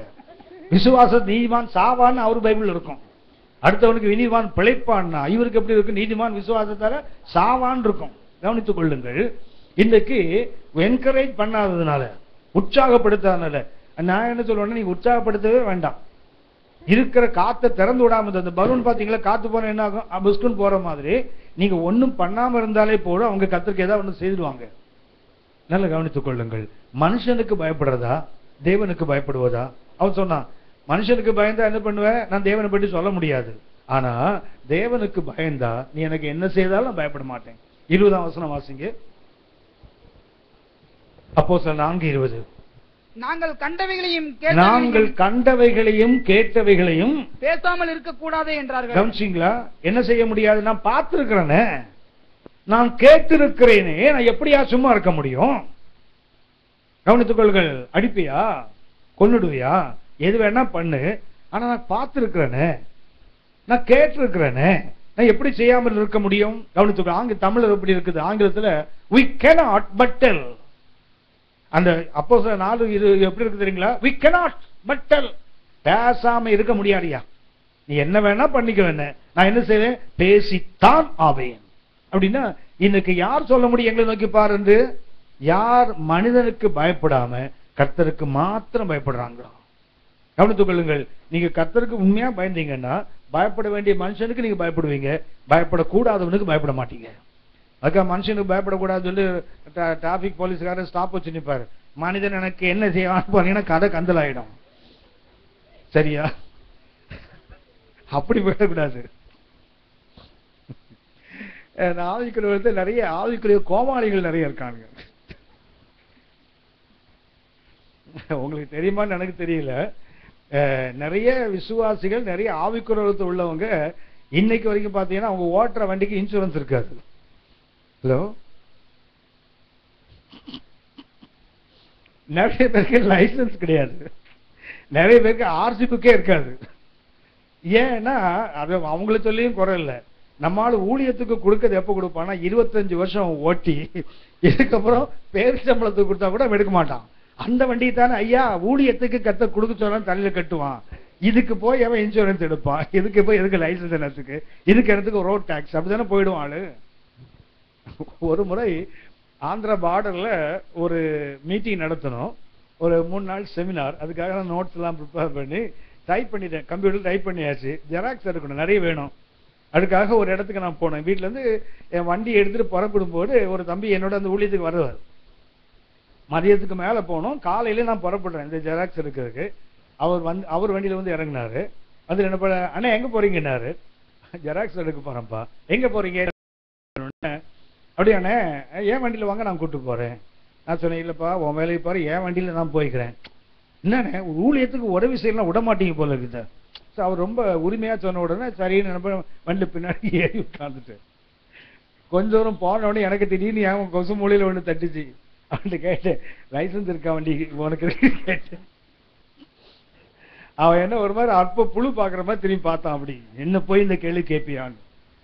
அப்புறம் கேட்டேன், இன்சூரன்ஸ் இருக்குதா, ரோட் டாக்ஸ் 3 கேட்டேன். அவன் என்ன பண்ணா தெரியுங்களா, அப்படி போய் ஒரு ரோட்ல வந்து பேரலல் ரோட்டுக்கு போனோம், நடுவில் ஒரு கனெக்டிங் ரோடு இருக்கும். இதுல வந்து இப்படி கட் பண்றாரு. கட் பண்ணும்போது நான் அவர்கிட்ட சொன்னேன், தம்பி இந்த கட் பண்ணி அந்த ரோட்ல போனோம்னா அங்க 3 கான்ஸ்டபிள் நிப்பாங்க, அது ரெகுலரா அவங்க நிக்கிற இடம். அவன் கேட்டான்னா சொல்லணும் 3 இருக்குதான்னு கேட்டேன். என்ன பண்ணா தெரியுங்களா, என்னோட திரும்பி பார்த்துட்டு, கர்த்தரின் பட்சத்தில் இருக்க எவன் எனக்கு எதிர்த்து நிற்பான். இது பாட்டு வேற இல்லை, பாட்டு வேற. கர்த்தர் எனக்கு என் பட்சத்தில் இருக்க எனக்கு நிற்பவனியா. அங்க போனா 3 பேர் நிக்கிறாங்க, நிறுத்தினாங்க. 3 கிடையாது இந்த வண்டியில. அவனுக்கு டிரைவிங் லைசன்ஸ் கிடையாது, வண்டிக்கு ரோட் டாக்ஸ் கிடையாது, இன்சூரன்ஸும் கிடையாது. எனக்கு வந்த கேடு, எனக்கு என்ன பிரச்சனைன்னா, அந்த ஏரியாவில் நான் பைபிள் ஸ்டடி எடுத்துட்டு இருக்கிறேன். வசனத்துக்கு ஒழுங்கா கீழ்ப்படிஞ்சு நடந்த மேலான அதிகாரி கீழ்ப்படிஞ்சா அங்க ஸ்டடி எடுத்து உட்கார்ந்துருக்கேன். அந்த ஏரியாவில் போய் நம்ம போலீஸ்கார முன்னாடி போய் நிக்கிறேன். நான் என்ன பண்ணேன்னா, பேசாம ஒரு ரோட்ல ஒரு பக்கமே ஒதுக்கி, எனக்கு இல்லைங்க மாதிரி ஒதுக்கி நின்ட்டேன். ஏன்னா அந்த ஒரு சர்ச் எங்க இருக்கு, நாங்க ரெகுலர் பைபிள் ஸ்டடி இருக்கிற ஏரியா. என்ன பண்ணாரு அப்படின்னா, இவர் போய் நிக்கிறாரு. அவர் கேட்டாரு, ஒண்ணும் இல்லை இவர்கிட்ட. அவர் சொன்னா 750 ரூபா 800 ரூபா ஃபைன் போடுறாங்க, ஸ்பாட் ஃபைன். அவன்கிட்ட 50 ரூபா வச்சிருக்கிறான். என்ன திரும்பி பார்த்தான் பாருங்க, அவன் பின்னாடி ஏறி போனதுக்கு 800 ரூபாய் எனக்கு தண்டம் அன்னைக்கு. இல்லைன்னா அவனையும் வண்டியும் சேர்த்து உள்ள தள்ளிட்டு இருப்பாங்க. கவனித்துக் கொள்ளுங்கள், நீங்கள் நானும் பயப்பட வேண்டியதுக்கு பயப்படணும். ஆனால் கர்த்தருக்கு பயப்படுறவன் எதுக்கு பயப்படணுமோ அதுக்கு பயப்படுவான். எதுக்கு பயப்பட வேண்டாமோ அது கண்டிப்பா பயப்பட மாட்டான். பேர் நாங்கள் கண்டதையும் கேட்டதையும் சொல்லாமல் இருக்க கூடாது. 6வது என்ன தெரியுங்களா, மனிதனுக்கு பயப்படுற பயத்தை விட்டு விட்டு கர்த்தருக்கு மாத்திரம் பயப்படுகிறார்கள். 7வதாக 8ஆம் அதிகாரம் 14ஆம் வசனம். சமாரியர் தேவ வசனத்தை ஏற்றுக்கொண்டதை எருசலேமில் உள்ள அப்போஸ்தலர்கள் கேள்விப்பட்டு பேதுருவையும் யோவானையும் அவர்களிடத்தில் அனுப்பினார்கள். கவனிங்க, அங்க இருக்க நிலை என்னவென்றால், பிலிப்பு போனா சமாரியாவில் பெரிய எழுப்புதல் உண்டாயிட்டு, அந்த பட்டணத்தில் மிகுந்த சந்தோஷம் உண்டாயிட்டு, அற்புதங்கள் அதிசயங்கள், மந்திரவாதிகள்லாம் ரட்சிக்கப்படுறாங்க. சீமோன் போன்றவர்கள் ரட்சிக்கப்படுறாங்க. ரட்சிக்கப்பட்டவங்க என்ன பண்றாங்க, ஞானஸ்நானத்தை பெறுகிறார்கள். ஞானஸ்நானம் பெற்ற போது பிலிப்பு உணர்கிறார், அதுக்கு அடுத்த நிலையில அவங்களுக்கு கொண்டு போக இவருக்கு கிருபை இல்லை. சத்தியத்தை சொன்னார், தேவன் கூட இருந்து அற்புதங்களை செய்தார், ஞானஸ்நானத்துக்கு ஒப்பு கொடுத்தார்கள், ஞானஸ்நான அந்த அனுபவத்துக்குள் நடத்தி விட்டார். அடுத்தது என்ன ஆகணும், ஆவியின் அனுபவத்துக்குள்ள நடத்தி கொண்டு போகணும். இவருக்கு அந்த கிருபை இல்லை. இது எருசலேமில் இது நடப்பது, சமாரியாவில் நடக்குது. எருசலேமுக்கு செய்தி போகிறது. எருசலேமில் உள்ள சபையின் தூண்களை யோசிக்கிறாங்க, யார் அனுப்பலாம். கவனிங்க, இந்த 2 பேரும் அனுப்புறாங்க பாருங்களேன், பேதுருவையும் யோவானையும். இவங்க வந்து என்ன பண்ணாங்க தெரியுங்களா, ஜெபம் பண்ணி அவர்கள் மேல் கைகளை வைத்த போது அவர்களும் பரிசுத்த ஆவியை பெற்று என்ன பண்ணாங்க, அந்நிய பாஷை பேசினார்கள் போட்டிருக்கு இல்லையா. கவனித்துக் கொள்ளுங்க. 7வது என்ன தெரியுங்களா, உங்களுக்கும் எனக்கும் கர்த்தர் ஒரு வரத்தை கொடுத்தால் அது நமக்கு இல்லை. தேவன் உங்களுக்கும் எனக்கும் ஒரு கிருபையை கொடுத்தால் நமக்கல்ல, அவருடைய சரீரமாகிய சபைக்கு. தேவன் வரத்தை கொடுப்பது சபை பக்தி விருத்தி அடைவதற்குத்தான் கொடுக்கிறார். நம்ம ஆவிக்குள்ள ஒரு பிரச்சனை என்ன தெரியுங்களா, ஒரு கர்த்தருடைய பிள்ளைக்கு ஒரு கிருபை கிடைத்தால் உடனே சபையை விட்டு ஓடுற இடத்த வழியை தான் பார்க்கிறாங்க. கவனித்துக் கொள்ளுங்கள், நான் இது உங்களுக்கு எச்சரிப்பாக அல்ல, என் உள்ளத்தின் ஆழத்திலிருந்து உங்களுடைய ஆவிக்குரிய வாழ்க்கையின் வளர்ச்சிக்காக சொல்லுகிறேன். கர்த்தர் உங்களுக்கு ஒரு கிருபையை கொடுத்தால் உடனே உங்களுக்கு பின்னாடி ஒரு கூட்டத்தை சேர்த்துட்டு, உங்களுக்கு பின்னாடி ஒரு ஊழியத்தை போட்டு பெரிய போர்டு போட்டு நடப்பதற்கு அல்ல. அவருடைய சரீரமாகிய சபை பக்தி விருத்தி அடையணும். சபை தேவனுடைய கிருபையின்படி வளர வேண்டும். அதுக்கு தான் வரத்தை கொடுக்கிறார். இந்த வரத்தை நாம் இன்னைக்கு என்ன வரம் பெற்றவர்கள் பார்த்தீங்கன்னா சபையில் இருக்க மாட்டாங்க. நேற்று ஒருத்தர் எனக்கு போன் பண்ணி கேட்கிறார், வெளிப்படுத்த விஷயத்தில் டவுட் கேட்டார். அதாவது அவர் ஒரு பைபிள் ஸ்கூல்ல படிக்கிறாரு, அவருக்கு டீச் பண்ற வாத்தியார் என்னுடைய ஸ்டூடெண்ட். அவர் அவர்கிட்ட கேட்டார். அவர் சொன்னார், அண்ணன் வெளிப்படுத்த விஷயத்தை நல்ல தரவா சொல்லுவாங்க, அவர்கிட்ட கேட்டு என்ன மாட்டி விட்டார் சரியா. அவர் சொன்னாரு, ஐயா உங்கள்ட்ட ஒரு 5 நிமிஷம், எனக்கு தெரியும் 5 நிமிஷம்னா 50 நிமிஷம் தெரியும் சரியா, 5 நிமிஷம் தான் நுழைவாங்க, பாத்தீங்கன்னா ஒரு 50 நிமிஷம் எடுத்துருவாங்க. அது கேட்டார், எங்க 1000 வருஷம் அரசாட்சியில் ஆரம்பிச்சார், இன்னைக்கு முடிகிற கதையாது, அடையே 1000 வருஷம் பிரச்சனை, அது 5 நிமிஷத்துக்கு சொல்ற கதையா. அப்படி பேசிட்டே இருந்தேன், பேசிட்டு ரொம்ப நல்லா பேசிட்டாரு. சொன்னதுக்கெல்லாம் ஆமா நான் அந்த புக்கு படிச்சிருக்கேன் இந்த புக்கு படிச்சிருக்கேன்னாரு. ஆக்சுவலா அதான் கொஞ்சம் ஒதுக்கி வச்சு பைபிளை படிங்க, முதல்ல வேதத்தை படிங்க, அதுக்கப்புறம் அந்த புக்கெல்லாம் படிக்கலாம், வேதம் தான் தெளிவா இருக்குது சொன்ன உடனே அவர் கன்வின்ஸ் ஆயிட்டாரு. அப்புறம் நான் அவர்கிட்ட கேட்டேன், எந்த சபைக்கு போறீங்கன்னு கேட்டேன். உடனே அவர் சொன்னாரு, நான் எல்லா ஞாயிற்றுக்கிழமையும் எனக்கு வெளியே ஊழியம், ஒரு இவாஞ்சலிஸ்ட், எல்லா நாளும் எனக்கு வெளியே ஊழியம் இருக்கு, அதனால எந்த சபைக்கும் போறதில்லை. இதுதான் இன்றைக்கு அநேக ஊழியர்களுடைய நிலை. அதாவது தான் தோண்டித்தனமான ஊழியம் பைபிள்ல கிடையாது. கவனித்துக் கொள்ளுங்கள், பைபிள்ல புத்திர சுவீகாரம் இருக்குது, என்ன கிடையாது, சுத்திர புவீகாரம் கிடையாது. புத்திர சுவீகாரம் தான் இருக்குது, என்ன கிடையாது? சுத்திர புவீகாரம் கிடையாது. கவனித்துக் கொள்ளுங்கள். நான் 84 கடைசியில் ரட்சிக்கப்பட்டேன். அக்டோபர் மாதம்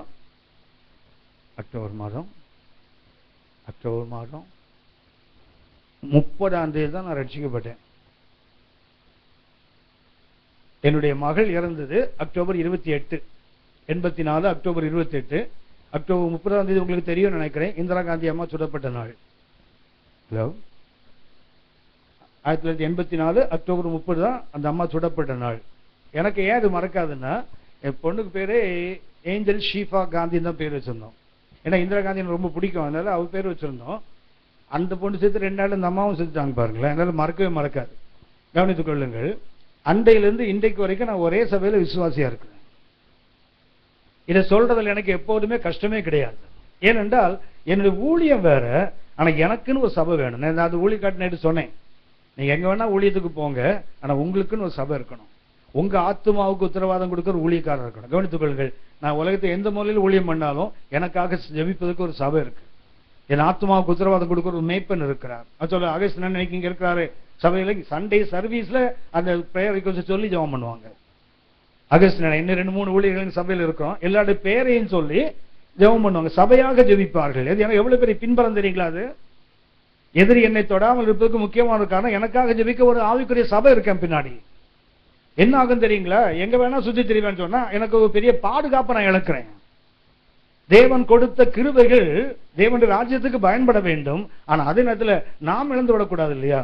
நான் எப்போதுமே என்னுடைய மனதில் எனக்கென்று ஒரு வசனத்தை வச்சிருக்கிறேன். உன்னத பாட்டு 1ஆம் அதிகாரம் 5ஆம் வசனத்திலிருந்து வாசிங்க.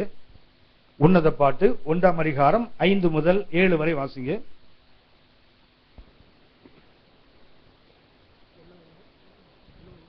உன்னத பாட்டு 1ஆம் அதிகாரம் 5 முதல். எருசலேமின் குமாரத்திகளே, எருசலேமின் குமாரத்திகளே, கேதாரின் கூடாரங்களைப் போலவும் சாலமோனின் திரைகளைப் போலவும் நான் கருப்பாய் இருந்தாலும் அழகாயிருக்கிறேன். இந்த வசனம் தமிழ்ல கொஞ்சம் டிஃபரெண்டா இருக்குது. எப்படி இருக்குன்னு சொன்னா, எருசலேமின் குமாரத்திகளே, நான் கேதாரின் கூடாரங்களைப் போல கருப்பாய் இருந்தாலும் சாலமோனின் திரைகளைப் போல அழகாயிருக்கிறேன். தமிழருக்கு பார்த்தா ரெண்டுமே சாலமோன் வீட்டுல திரையும் கருப்பு மாதிரி இருக்கும். திரும்ப வாசிங்க. எருசலேமின் குமாரத்திகளே, கேதாரின் கூடாரங்களைப் போலவும் சாலமோனின் திரைகளைப் போலவும் நான் கருப்பாய் இருந்தாலும். அதுக்கு அர்த்தம் என்ன? இந்த அம்மாவும் கருப்பு, சாலமோன் வீட்டுக்கு அந்த ஸ்கிரீனும் கருப்புன்னு ஆயிடுது இல்ல? புரிஞ்சுங்களா? அந்த வசனம் கொஞ்சம் நல்லா பாருங்களேன், எப்படி இருப்பாருங்க. கேதாரின் கூடாரங்களைப் போலவும் அல்ல, கேதாரின் கூடாரங்களைப் போல கருப்பாய் இருந்தாலும் சாலமோனின் திரைகளைப் போல. அது தமிழ்ல சரியா மொழியாக்கம் பண்ணல. அது போலவும் ரெண்டும் சேர்ந்து வரக்கூடாது, தனித்தனியா வரணும். அப்படின்னா இந்த அம்மா யாரு? இயல்பாக கருப்பு இல்லை. அடுத்த வசனம் வாசிங்க. நான் கருப்பாயிருக்கிறேன் என்று பாராதேயுங்கள். எப்படி பார்க்காதீங்க? என்ன, நான் கருப்புன்னு பார்க்காதீங்க. வெயில் என் மேற்பட்டது. அப்படின்னா பை பர்த் அவ யாரு இல்ல? கருப்பு இல்ல. பிறப்பின்படி அவ யாரு இல்ல? கருப்பான பெண் இல்ல. என்ன சொல்றா? நான் கருப்பாருன்னு பார்க்காதீங்க. என் தாயின் பிள்ளைகள் என் மேல் கோபம் கொண்டு என்னை திராட்சை தோட்டங்களுக்கு காவல்காரியாக வச்சாங்க. என் தோட்டத்தை நான் என்ன செய்யல? காக்கவில்லை. ஊராம் தோட்டத்துக்கு ஓடி ஓடி உழைச்சி, நம்ம பாட்டு சொன்னா உழைச்சி ஓடா கறி ஓடா மாறி போயிடுச்சு.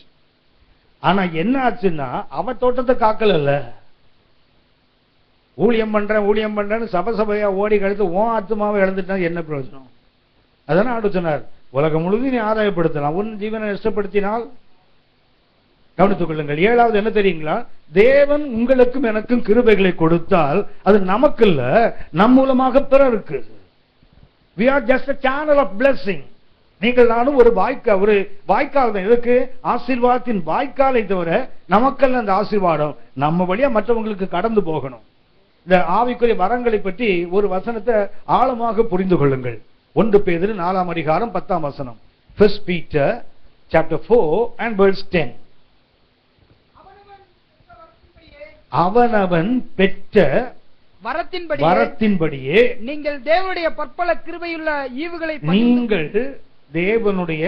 பற்பல கிருபையுள்ள ஈவுகளை பகிர்ந்து கொடுக்கும் நல்ல உக்ரானக்காரன். கொஞ்சம் கவனிங்க. உக்ரானக்காரன் ஆங்கிலத்தில் ஸ்டீவர்ட். உக்ரானக்காரன் என்பதுக்கு ஆங்கில ஸ்டீவர்ட் என்றால் அர்த்தம் என்ன நீங்க தெரிஞ்சிருக்கணும். எனக்கு இந்த பெரிய வெள்ளை ஒரு கொல்லாம் வெள்ளை சட்டை போட்டுட்டு ஹோட்டலில் போய் உட்கார்ந்து கேட்கறாங்க, ஒரு மெனு கார்டை கொடுத்துட்டு என்ன சார் வேணும் கேட்கறாங்க இல்லையா? கேட்கறாங்களா? அவங்க தான் ஸ்டீவர்ட். சரியா? இந்த ஸ்டீவர்ட் இருக்கிறாரு என்னைக்கும் கிச்சன்ல போய் குக் பண்ண மாட்டாரு. நம்மகிட்ட இருந்து ஆர்டர் வாங்குவாரு, உள்ள கொண்டு கொடுப்பாரு, யாரோ வந்து குக் பண்ணுவாங்க. இவருக்கு வேலை கொண்டு வந்து வைக்கிற வேலை தான். கவனித்துக் கொள்ளுங்கள்.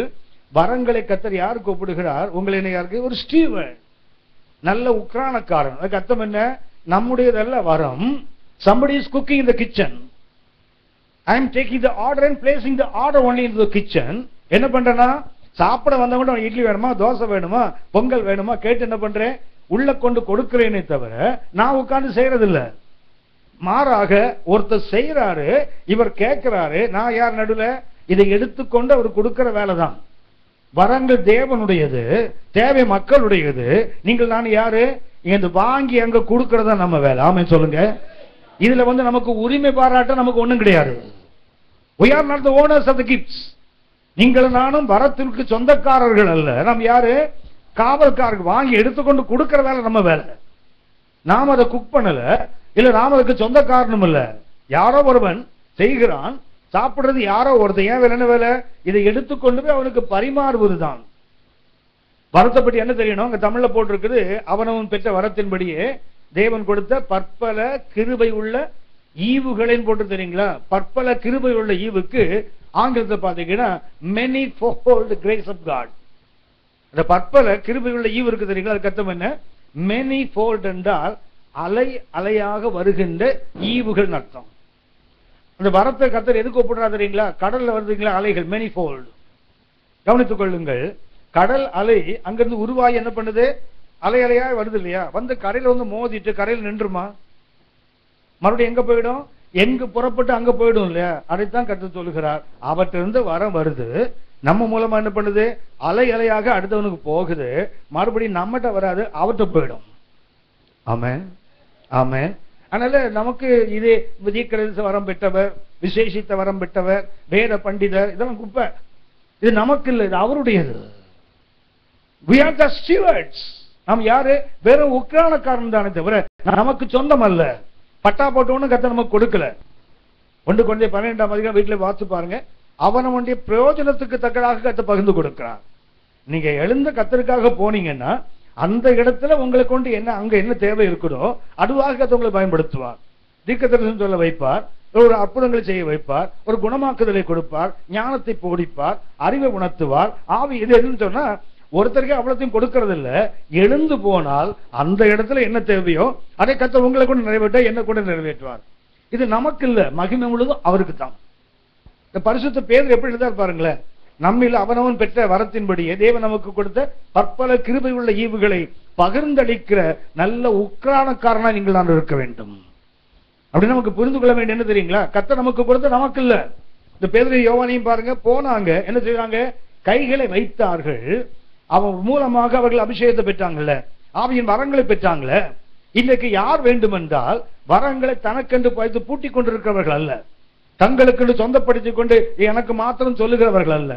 தேவன் கொடுத்த நோக்கத்தை நிறைவேற்றவங்க தான் சொல்ல முடியும். லுக் அன்டு மீ, என்னை நோக்கி பாருங்க. யார் சொல்ல முடியும்? இப்படிப்பட்ட பரிசுத்த பேதுருகளும் யோவான்களும் தான் சொல்ல முடியும்.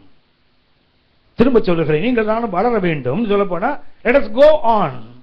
நாம் கடந்து போக வேண்டிய எங்கிருந்து இன்றைக்கு நாம் நோக்கி பார்த்து விடுதலையை பெறுகிறோம். ஆனா கர்த்தர் நம்ம என்ன எதிர்பார்க்கிறார்? மற்றவங்க நம்மை நோக்கி பார்த்து அவங்க விடுதலை அடைய வேண்டும். அது தேவனுடைய விருப்பம். யார் செய்ய முடியும்? 7 கருத்துக்களை சொல்லியிருக்கேன், திரும்ப சொல்லுகிறேன். அப்போஸ்தலர் 3:1 என்ன? Regular prayer life. அதோட திரும்பவும் சொல்லுகிறேன், நேற்று சொன்னேன், திரும்பவும் சொல்லுகிறேன். உங்க வாழ்க்கையில ஒரு ஒழுங்கான ஜெப வாழ்க்கை இருக்கணும். இன்றைய சபையின் தேவை அது. அடுத்த நிலைக்கு கர்த்தர் சபையை கொண்டு போக விரும்புகிறார். இந்த கூட்டத்தின் நோக்கம் யாருக்கு தெரியுமோ தெரியாதோ ஆவியானவர் அறிந்திருக்கிறார். இந்த கூட்டத்தின் நோக்கமே இன்றைக்கு இருக்கிற நிலையில சபையை வைத்திருப்பதல்ல, இதுக்கு அடுத்த நிலைக்கு கர்த்தர் கொண்டு போக விரும்புகிறார். அதுக்கு முதல் தேவை என்ன தெரியுங்களா? Regular prayer life. ஒரு குறித்த நேரம், ஒரு குறித்த இடம் மிக மிக அவசியம். இரண்டாவதாக 3 அதிகாரம் 3 வசனத்துல வாசித்தோம், they entered into the temple. அதாவது ஆலயத்துக்கு சும்மா வந்து அட்டெண்டன்ஸ் கொடுத்துட்டு போறவங்க அல்ல. ஆலயத்துக்கு வருகிற நோக்கம் என்ன? To behold the beauty of the Lord. to behold the glory of the Lord, to search the word of God. வசனத்தை தியானிப்பதற்கு, ஆராய்ச்சி செய்வதற்கு. ஆலயத்துல ரெண்டு வேலை தான். ஒண்ணு கர்த்தரை பார்க்கணும், ரெண்டாவது அவர் சத்தத்தை கேட்கணும். பிரசங்கி 3:1 உங்களுக்கு, பிரசங்கி 5:1 வாசிங்க. பிரசங்கி 5ஆம் அதிகாரம் 1ஆம் வசனம். பிரசங்கி 5ஆம் அதிகாரம் 1ஆம் வசனம். தேவாலயத்துக்கு போகும்போது, கொஞ்சம் மெதுவா போங்க. தேவாலயத்துக்கு இடி முழங்குற மாதிரி போறீங்க. தேவாலயத்துக்கு நீ தேவாலயத்துக்கு போகும்போது உன் நடையை காத்துக்கொள். உன் நடையை என்ன பண்ணு? காத்துக்கொள். என்ன சொல்றாரு? ஆலயத்துக்கு வரும்போது என்ன செய்யணும்? நடையை அதுக்கு கீப் லெஃப்ட். சரியா? ஆலயத்துக்கு போனா ஒழுங்கா போனா இடது பக்கமா போனோம், லெஃப்ட் ரைட் போட்டு போனோம், அதானே. நடை என்பது வாழ்க்கை முறை. நடை என்பது என்ன? வே ஆஃப் லைஃப், வாழ்க்கை முறை. தேவாலயத்துக்கு போகும்போது என்ன செய்யணும்? நடையை அதுக்கத்தம் என்ன? ஆலயத்துக்கு போகும்போது வாழ்க்கை ஒழுங்கா இருக்கட்டும். அடுத்தது, மூடர் பலியிடுவது போல பலியிடுவதை பார்க்கிலும் செவி கொடுக்க சேர்வதே நலம். அந்த வசனம் எபிரேய மொழியில் எப்படி இருக்கு சொன்னா, நீ ஆலயத்துக்கு போகும்போது உன் வாயை எவ்வளவு தூரம் கட்டியா மூடுறியோ அவ்வளவு தூரம் மூடிக்கோ. உன் காது யானை காது மாதிரி எவ்வளவு பெருசா விரிக்கிறியோ அவ்வளவு தூரம் விரிச்சுக்கோன்னு போட்டிருக்கு எபிரேய மொழியில். தேவாலய நடையை காத்துக்கொள். மூடன் பலியிடுவதை போல. அதுக்கு அந்த வாயை திறக்காத. மூடனை பார்த்திருக்கீங்களா? போய் வாடி விடுவாரு. இதை பண்ணுவேன், அதை பண்ணுவேன், இப்படி பண்ணுவேன், அப்படி பண்ணேன். அதை கொஞ்சம் நிறுத்து, வாயை மூடு. அதாவது close your mouth as you can. எவ்வளவு கட்டியா மூட முடியும் அவ்வளவு மூடிக்கோ. அது போல காடு என்ன பண்ணு?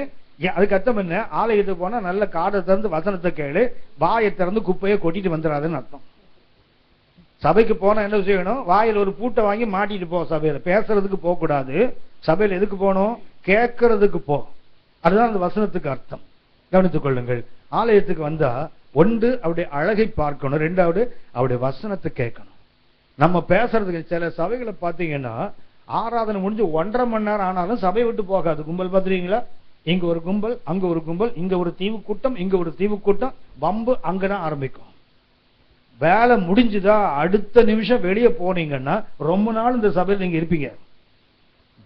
சபை முடிஞ்சு இங்க உட்கார்ந்து வந்த கதை போன கேட்டியா, வந்தியா, போனியா, பாத்தியா, நீங்க போனீங்கன்னு தான் அர்த்தம். தமிழ்நாட்டில் ஒரு முக்கியமான ஒரு இடத்துல 7 நாட்கள் 2 முறை பைபிள் ஸ்டடி எடுத்திருக்கேன். அவங்கள்ட்ட ஒரு பெரிய கலாச்சாரம் ரொம்ப பிடிக்கும். 500க்கு மேற்பட்ட சகோதரிகள் மாத்திரமே இருக்கக்கூடிய ஒரு அமைப்பு, ஒரு ஆர்கனைசேஷன். அது என்ன தெரியுங்களா? மாலையில 7 மணிக்கு பைபிள் ஸ்டடினா 6:59 வரைக்கும் சர்ச்சில் ஒரு ஆள் கூட இருக்காது. 6:55 தான் பிரசங்கியாரை கூட்டு போவாங்க. போய் அந்த புல்பிட்டு பார்த்தீங்களா, அது மரத்தால் செய்யப்பட்டது. கீழே உட்கார்ந்து ஜெபம் பண்ணிட்டு 7 மணிக்கு ஷார்ப்பா எழுந்தீங்கன்னா 500 பேர் உட்கார்ந்துருப்பாங்க. வந்த சத்தமே தெரியாது. 500 பேர் உட்கார்ந்துருப்பாங்க. ஆச்சரியமா இருக்கும். 1.5 மணி நேரம் பைபிள் ஸ்டடினா ஒரு பின் டிராப் சைலன்ஸ். அப்படி அட்டென்டிவ். அதை முடிச்சுட்டு க்ளோசிங் ஜெபம் பண்ணும் தெரியுங்களா? பண்ணிட்டு பர்சனல் ப்ரே பண்றதுக்கு அப்படி கீழே குனிஞ்சிட்டு எழுந்து பார்த்தீங்கன்னா ஒரு ஆள் கூட இருக்காது. இல்லை, ஆன் த ஸ்பாட் வேனிஷ் ஆயிடுவாங்க அப்படியே. ஏன்னா காத்தா போயிடுவாங்களா, ஆவியா போயிடுவாங்கன்னு சந்தேகம் வரும். போயிடுவாங்க. அவங்களுக்கு கண்டிஷன் என்ன தெரியுங்களா? அந்த கேம்பஸ்குள்ள தான் எல்லாரும் இருக்கிறாங்க. 6 மணிக்கே சாப்பிட்டுருவாங்க. 7 மணி பைபிள் ஸ்டடி என்ன பண்ணணும்? இங்கேயும் கொஞ்சம் சொல்லிட்டு போங்க. எங்களுக்கு பைபிள் ஸ்டடி வரும்போது கொஞ்சம் திண்டாவது வரும். பாதி மயக்கத்தில் உட்கார்ந்துருக்காங்க. இதால் போறது பார்த்தா இன்னைக்கெல்லாம் முடிக்க மாட்டான் போல இருக்குது. நமக்கு நீ தீபாவளி சரியா? நீங்களும் காலையில் போய் எண்ணெய் தேய்ச்சி குளிச்சா போதும்ல. இன்னும் இருக்கிற அந்த பழக்கம் இருக்கா? இல்ல அப்பவே கிடையாது. இப்ப மாத்திரமா இருக்க போகுது. அப்படி நைட் அப்படி கண்டி பண்ணிடலாமா? கண்டி பண்ணலாமா? நான் உடன்படிக்கையே வரலன்னும் சரியா? இன்னும் கடந்து போறது எனக்கு எங்க கடந்தே போக முடியல. கடந்து போக முடியல. சரி, என்ன பண்ணுவாங்கன்னா 6 மணிக்கு அவங்க சாப்பிட்டுட்டு கரெக்டா ரெடியா இருப்பாங்க. அந்த சர்ச் சுத்தி நிறைய மரங்கள் இருக்கும். அதுக்குள்ள தான் நின்றுட்டு இருக்காங்க. அவங்க முடிஞ்ச உடனே ஒருத்தரோட ஒருத்தர் பேசவே கூடாது. எல்லாம் போய் வரும்போதே சாப்பிட்டுட்டு பெட் எல்லாம் விரிச்சு வச்சுட்டு வருவாங்க. மெசேஜ் முடிஞ்ச உடனே போய் பெட்ல உட்கார்ந்து அன்னைக்கு அவங்க கேட்ட வசனத்தை மெடிடேட் பண்ணவங்க. யார்ட்டையும் பேசக்கூடாது, கமெண்டே அடிக்க கூடாது, யாரும் போய் படுத்தணும். நம்மளை பார்த்துருக்கீங்களா? தலையை போட்டு ஜிப்பா, சந்தன கலர் ஜிப்பா நல்லா இருக்குல்ல, ஹலோ ஆமாவா, கொஞ்சம் முன்னாடி விட கொஞ்சம் மெலிஞ்ச மாதிரி தெரியறாருல, ஹலோ இதெல்லாம் கொஞ்சம் குப்பை, இதெல்லாம் கொஞ்சம் ஒதுக்கி வச்சிடணும் சரியா? என்ன கேட்டீங்களோ அது மாத்திரம் கவனத்துல இருக்கணும். அதை மற்றவங்கள்ட்ட டிஸ்கஸ் பண்ணாதீங்க. உங்க ஆவியோடு நீங்க பேசுங்க. அப்பதான் அது உங்களுக்குள்ள செயல்படும். அந்த இது எனக்கு ரொம்ப பிடிக்கும். ஒரு ஆளு கூட எங்கேயும் பார்க்க முடியாது. அடுத்த நாள் மறுபடியும் காலைல 9 மணிக்கு வெளிச்சம் திரும்பி அப்பதான் வருவாங்க. அவங்க சொல்லுவாங்க, ராத்திரி நைட்ல போய் நீங்க சொன்னது அப்படியே மெடிடேட் பண்ணா ஒன்னு சொன்னது ஒண்ணுன்னா அவங்க 10 கொண்டு வருவாங்க. அப்புறம் நீங்க சொன்னீங்கல்ல கர்த்தர் எனக்கு இது ஒண்ணு கொடுத்தாரு அது ஒண்ணு கொடுத்தாரு இப்படி ஒவ்வொருத்தரும் சொல்லும்போது சந்தோஷமா இருக்கும். சரியா? நீங்க பெற்றுக்கொண்டது ஒண்ணுன்னா வீட்டுக்கு போய் தம்பி சைபர்ல போய் சேருவீங்க. ஏன்னா வெட்டிக்கரை வேண்டிய எல்லாம் பேசி கிடைத்துல என்ன எல்லாம் நீங்க விட்டே போயிடுவோம்ல. கவனித்துக் கொள்ளுங்கள். 7 காரியங்கள் உங்க வாழ்க்கையில் இருந்தா கண்டிப்பா நாம் கடந்து போகிற நிலையில இருக்கிறோம். திரும்ப சொல்கிறேன், ஒழுங்கான ஜெப வாழ்வு. 2வது ஆலயத்துக்கு உள்ளே வருகின்ற வாழ்க்கை. 3வது நம்பிக்கை. என்ன நம்பிக்கை? இயேசுவால் முடிந்தது என்னாலும் முடியும். அடுத்தது என்ன? தேவனுக்குள் என்னை மறைத்துக் கொள்ளுதல். 5வது பேசுகின்ற தைரியம். 6வது தேவ சித்தம் மாத்திரம் தான் கீழ்ப்படிவேன், மனிதனுக்கு கீழ்ப்படிய மாட்டேன். 7வது என்ன? மிக முக்கியமானது, எனக்கு கர்த்தர் கொடுத்த கிருபை எனக்கு இல்ல, என்னுடைய சபைக்கு. தேவன் எனக்கு கொடுத்தது தேவனுடைய ராஜ்யத்தின் விரிவாக்குத்தான் தவிர என்ன உயர்த்தி காட்டுவதற்கு என்ன பெருமைப்படுத்திக் கொள்வதற்கு அல்ல. சரியா? பேருக்கு முன்னாடி நிறைய பட்டங்கள்லாம் போடுறாங்கல்ல. பேருக்கு முன்னாடி பார்த்திருக்கீங்களா? ரெவரண்ட் பத்தாது, ரைட் ரெவரண்ட் வேற. எனக்கு அதை பார்க்கும்போதுதான் தெரியும் ராங் ரெவரண்ட் யாராவது இருக்காங்க போல இருக்குது. அதான் கரெக்டா ஆர்டீன் வேற போட்டு போடுறாங்க. இவன் ரைட்டு, மற்றவங்க எல்லாம் ராங்குன்னு அர்த்தம் போல இருக்குது. பார்த்துருக்கீங்க? என்னென்னவோ பட்டம் போடுறாங்கல்ல. இந்த பட்டங்கள் எல்லாம் வெறும் குப்பை. கர்த்தருடைய ஊழியத்தை செய்ததுக்கு எந்த பட்டமும் வேண்டாம். இயேசு என்னோடு இருக்கிறார், நான் அவரோடு இருக்கிற அந்த உணர்வு மாத்திரம் போகும். ஒரு சின்ன ஜெபம் பண்ணலாம். ஜெபம் பண்ணிட்டு என்னாத்துமாவே சொல்லிட்டு போறீங்க சொல்லாதீங்க. இது ஆவியானவர் திரும்ப திரும்ப என்னுடைய மெசேஜ் இது இல்லை. நான் பேச வேண்டியது இந்த கவனம். பழைய உடன்படிக்கை புது உடன்படிக்கைக்கு போகணும். ஆனா அந்த ஃபீரோ என்ற வார்த்தை நேற்று உள்ளத்துல ஆழமாய் பரிந்தது. உங்களுக்கு சொன்னதுதான் அந்த வார்த்தை பரிஞ்ச போது இந்த கருத்துக்கள் தான் என் மைண்ட்ல வந்தது. ஆகவே நீங்களும் அடுத்த நிலைக்கு வர வேண்டும் என்பது தேவனுடைய விருப்பம். இந்த 7 இது நடைமுறை வாழ்க்கைக்கு, இது கற்பனைக்காகவோ இல்லைன்னா ஒரு அறிவுக்காகவோ சொல்லல, அனுபவத்துக்காக. இந்த 7 அனுபவத்தையும் கொஞ்சம் வீட்டுல போய் அசை போட்டு பாருங்க. இந்த 7 என்கிட்ட எத்தனை இருக்குது? ஒரு சில இருக்கலாம், ஒரு சில இல்லாம இருக்கலாம். ஒருவேளை ஒன்றும் இல்லாவிட்டாலும் கவலை இல்லை. இன்னைக்கு கேளுங்க, கர்த்தர் 7 கொடுக்கும். ஆமென். இன்றைக்கு கேளுங்க, ஆண்டவரே எனக்கு ஒரு ஒழுங்கான ஜெப வாழ்க்கையை தாங்க. ஆண்டவரே ஆலயத்துக்கு வரும்போது வேற எந்த நோக்கமும் இல்லை, உங்களை பார்க்கணும், உங்க சத்தத்தை கேட்கணும். ஆண்டவரே உங்களால என்ன முடியுமோ அது என்னால முடியும் என்ற ஒரு நம்பிக்கை எனக்குள்ள உண்டாக்குங்க. 2வது என்னை கொண்டு நீங்க எதை செய்தாலும் எனக்கு இல்ல மகிமை, அது உங்களுக்கு தான். 5வதாக எந்த சூழ்நிலையிலும் எனக்கு படிப்பறிவு இருக்குது இல்ல, எனக்கு மண்டைகளை ஒண்ணு இல்லை, எது வேண்டாலும் இருக்கட்டும், நான் தேவனை குறித்து பேசுவேன். 6வது மனிதனுக்கு பயப்பட மாட்டேன், கர்த்தருக்கு மாத்திரம் பயப்படுவேன். 7வதாக எனக்கு ஏதாவது ஒரு கிருபை, ஒரு ஊசி முனை அளவு கிருபை நம்மகிட்ட இருந்தாலும் அது நமக்கு இல்ல, அது கர்த்தருடைய ராஜ்யத்தின் விரிவாக்கத்துக்காக. அப்படி கண்களை மூடலாமா? கண்களை மூடுவோம், கர்த்தரை நோக்கி பார்ப்போம். ஃபீரோ நாம் கடந்து போவோம். let us go on. கடந்து போவோம். இன்றைக்கு இருக்கிற நிலை அல்ல, இதை காட்டிலும் மேலான ஒரு நிலையில் கர்த்தர் நம்மை கொண்டு போக விரும்புகிறார். இதை காட்டிலும் மேலான ஒரு இடத்தில் கர்த்தர் உங்களை வைத்து தேவன் தன் ராஜ்யத்தின் விரிவாக்கத்துக்கு பயன்படுத்த விரும்புகிறார். சபையே, நாம் இது சபையாக வளர்கின்ற காலம், சபையாக தேவன் சமூகத்துல நம்ம உயர்த்துகின்ற கர்த்தர் உயர்த்துகின்ற நேரம். இந்த நேரத்துல ஒன்றே ஒன்று தேவைதான், ஒரு சரியான அர்ப்பணிப்பு. அப்பா என்ன பயன்படுத்துங்கப்பா. இந்த 7 கருத்துக்களை நான் கவனித்திருக்கிறேன். இதுல ஒரு சிலது என்கிட்ட இருக்குது, ஒரு சில காரியங்கள் இல்ல. இல்லாதது எனக்கு கொடுங்க, இருப்பதை பெருகு பண்ணுங்க. நானும் இன்றைக்கு சொல்லணும், என்ன நோக்கி பாரு, ஏசப்பாவை நோக்கி பார்த்தா, பரலோகத்தை நோக்கி பார்த்தா, தேவனுடைய பரலோக ராஜ்யத்தை நோக்கி பார்த்தா என்ன உனக்கு கிடைக்குமோ அது என்ன பார்த்தாலும் கிடைக்கும் சொல்லக்கூடிய அந்த நிலைக்கு என்ன கொண்டு வாங்கன்னு கேளுங்க. கர்த்தர் நிச்சயமா நம்மை கொண்டு வருவார். எல்லாம் கண்களை மூடி இருக்கும் போது உள்ளத்தினால இது நமக்குள்ளே போகின்ற நேரம். Let us go inside. உன் அறைக்குள் பிரவேசித்து உன் கதவை தாளிட்டு அந்த ரங்கத்தில் இருக்க உன் பிதாவை நோக்கிப்பார். அப்படி வேறும் சொல்லுகிறதே மத்தேயு 6:6. Let us enter into our closet. நமது அறைக்குள் நாம் பிரவேசிப்போம். கர்த்தரை பார்த்து கேட்போம், அப்பா எனக்கு இந்த கிருபையை தாங்கப்பா. உலகம் என்ன நோக்கி பார்க்கட்டும், நான் உங்களை நோக்கி பார்க்கிறேன், ஆனா அந்த உலகம் என்ன நோக்கி பார்க்கட்டும். உங்களை நோக்கி பார்த்தா எனக்கு என்ன கிடைக்குமோ அது இந்த உலகத்துக்கும் கிடைக்கட்டும் ஐயா. அப்படிப்பட்ட ஒரு இடத்துக்கு என்ன கொண்டு வாங்கன்னு கேட்போம். சபையே, கர்த்தர் அடுத்த நிலைக்கு நம்மை கொண்டு போக விரும்புகிறார். நான் கர்த்தரை நோக்கி பார்ப்போம், ஜெபிப்போம். எங்கள் அன்பின் பரலோக பிதாவே, நோக்கம் இல்லாமல் ஒருபோதும் பேசாத எங்கள் அன்பு தகப்பனே, இந்த நாள்ல என்ன நோக்கத்தோடு நேற்றும் இன்னைக்கு தொடர்ந்து இதை பேசிட்டே இருக்கீங்களோ அந்த நோக்கம் என்னிலும் எங்களுக்கு நிறைவேறட்டும்பா தகப்பனே. இது ஒரு சத்தமாக கடந்து போயிடக்கூடாது ஐயா. எங்கள் உள்ளத்தின் ஆழத்தில் துணிக்கின்ற ஒரு குரலாக இருக்கட்டும் ஐயா. ஆவியானுடைய குரலாக இருக்கட்டும் தகப்பனே. இந்த உலகம் எங்களை நோக்கி பார்க்கட்டும், தேவையுள்ள மக்கள் எங்களை நோக்கி பார்க்கட்டும், எங்கள் சபையை நோக்கி பார்க்கட்டும், எங்க ஐக்கியத்தை நோக்கி பார்க்கட்டும் தகப்பனே. தேவைகள் சந்திக்கப்பட்டவர்களை கடந்து போகட்டும் ஐயா. இந்த இடத்தில் ஜெபிக்கிற ஜெபங்களுக்கு கர்த்தருடைய கண்களும் செவிகளும் திறந்திருக்கிறது என்று மற்றவங்க கண்டு கேட்டு ஓடி வரும்படியான ஒரு மகத்துவத்தை சபைக்கு தருவீராக. எங்களை தாழ்த்துகிறோம், மகிமையை நாங்கள் மக்கள் செலுத்துகிறோம் எங்கள் ஆண்டவர் இயேசுவின் மூலம் பிதாவே. ஆமென், ஆமென், ஆமென். பரவாயில்ல, நான் சொல்ற மாதிரியே சொல்றீங்க. நல்ல ரெஸ்பான்ஸ் இருக்கு உங்கள்கிட்ட. ஆமென் அப்படின்னு நீங்களும் அப்படி சத்தம் போடுவீங்க போல இருக்கு. அதாவது சத்தத்துக்கு எதானே எக்கோ வரும், சத்தம் எவ்வளவு தானே எக்கோ வரும். கரெக்டா எக்கோ கரெக்டா அப்படியே மெயின்டைன் பண்றீங்க. ரைட். எபிரேயர் 8ஆம் அதிகாரம், எபிரேயர் 8ஆம் அதிகாரம் 6 முதல் 13 வசனங்களை நாம் எடுத்துக்கொள்வோம். இதில் நாம் கவனிக்க வேண்டியது என்ன? Old covenant to new covenant. 5வது let us go on நாம் கவனிக்க வேண்டியது என்ன? எபிரேயர் 8ஆம் அதிகாரம் 6 முதல் 13 வரை வாசிக்க வேண்டாம், ஒரு பெரிய பகுதி வாசிக்க வேண்டாம். இதில் இருக்கிற தலைப்பு என்ன? From old to new covenant. நாம் என்ன 1 2 3 yes sorry 4 மொத்தமே 5 தான். சரி, 4வது கவனித்துக் கொள்ளுங்கள். 4வது என்ன? let us go on. முதல்ல என்ன? முதலாவது கருத்து என்ன? எபிரேயர் 8ஆம் அதிகாரம் 5ஆம் வசனம். let us go from shadow to substance. நிழலிலிருந்து எங்க போகணும்? பொருளுக்கு போக வேண்டும். 2வதாக நாம் கவனித்தது வனாந்தரத்திலிருந்து கானானுக்கு வர வேண்டும். அதுக்கு நாம் கவனித்த வசனம் எபிரேயர் 3ஆம் அதிகாரம் 7 முதல் 4ஆம் அதிகாரம் 11ஆம் வசனம் வரை.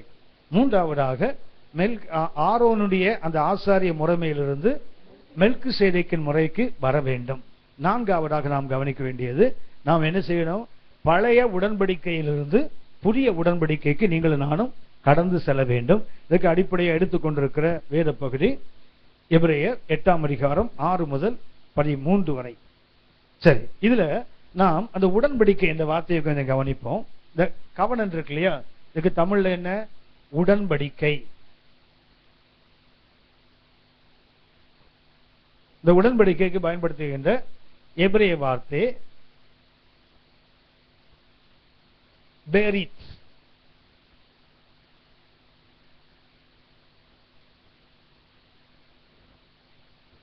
உடன்படிக்கை என்பதற்கு பயன்படுத்துகின்ற எபிரேய வார்த்தை பெரித். பெரித் என்றால் இந்த வார்த்தைக்கு அர்த்தம் என்னவென்றால், ஒன்று டு கட், அதாவது வெட்டுறதுன்னு அர்த்தம். உடன்படிக்கை என்ற அந்த எபிரேய வார்த்தைக்கு அர்த்தம் என்ன? To cut. இன்னொரு அர்த்தம் டு டிவைட். To divide. உடன்படிக்கை என்ற தமிழ் வார்த்தைக்கு ஆங்கிலத்தில் கவனன்ட், அதுக்கு பயன்படுத்தின எபிரேய வார்த்தை என்ன? பேரித். பேரித் என்றால் இந்த வார்த்தைக்கு அர்த்தம் என்ன? வெட்டுவது, அது 2 துண்டாக்குறது. டிவைட் என்றால் பகுப்பது அல்லது பிரிப்பது என்ற அர்த்தம். இந்த வார்த்தையை நீங்கள் நானும் ஆழமாய் புரிந்து கொள்ள வேண்டுமானால் ஒன்று கவனிக்க வேண்டும். இந்த உடன்படிக்கை தேவன் அந்த உருவாக்கின அந்த நோக்கத்தை நாம் அறிய வேண்டும். தேவன் உடன்படிக்கை உருவாக்கினார்.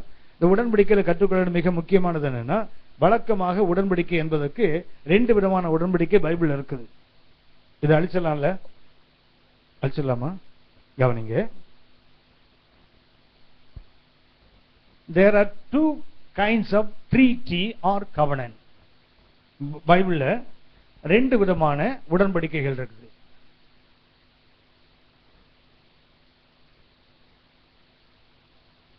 ரெண்டு விதமான உடன்படிக்கைகள் வேதத்தில் சொல்லப்படுகிறது. ஒன்று parity treaty.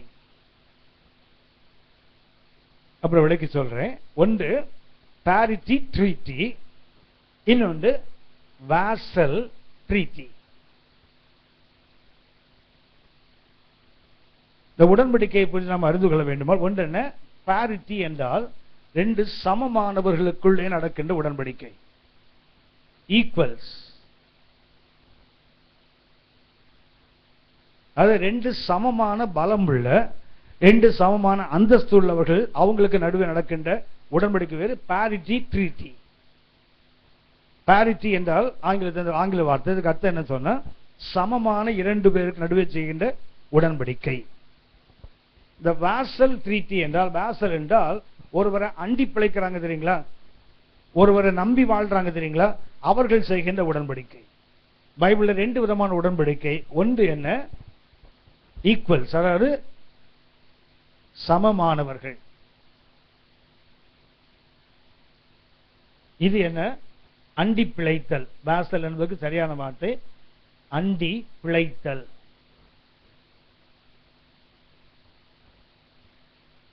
ரெண்டு விதமான உடன்படிக்கையை வேதத்தை நாம் கவனிக்கிறோம். ஒன்று ராஜாக்கள் 5ஆம் அதிகாரம், 1 ராஜாக்கள் 5ஆம் அதிகாரம் 1ஆம் வசனத்தை வாசிங்க. 1 ராஜாக்கள் 5ஆம் அதிகாரம். சாலமோனை அவனுடைய பிதாவின் ஸ்தானத்தில் ராஜாவாக அபிஷேகம் பண்ணினார்கள் என்று தீருவின் ராஜாவாகிய ஈராம் கேள்விப்பட்டு தன் ஊழியக்காரரை அவனிடத்தில் அனுப்பினான். ஈராம் தாவீதுக்கு சகல நாளும் சிநேகிதனாயிருந்தான். ஈராம் என்பவன் தீரு நாட்டின் அரசன். அது பொனிஷியான்னு ஒரு நாடு இருக்குது. அந்த பொனிஷியா நாட்டின் அரசன் யாரு? ஈராம். தாவீது எங்க? இஸ்ரவேலின் ராஜா. இந்த ரெண்டு பேருக்கு என்ன தெரியுங்களா? ஒரு உடன்படிக்கை. அதாவது ரெண்டு பேரும் யாரு? அந்த parity ட்ரீட்டிக்கு நல்ல உதாரணம் தாவீது, ஈராம்.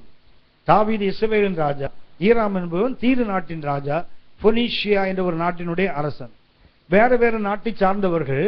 ஆனா ரெண்டு பேருக்குள்ள என்ன தெரியுங்களா? ஒரு நல்ல உடன்படிக்கை இருந்தது. யோசிச்சு பாருங்களேன், தாவீதுக்கு சகல நாளும் சிநேகிதனாயிருந்தான்.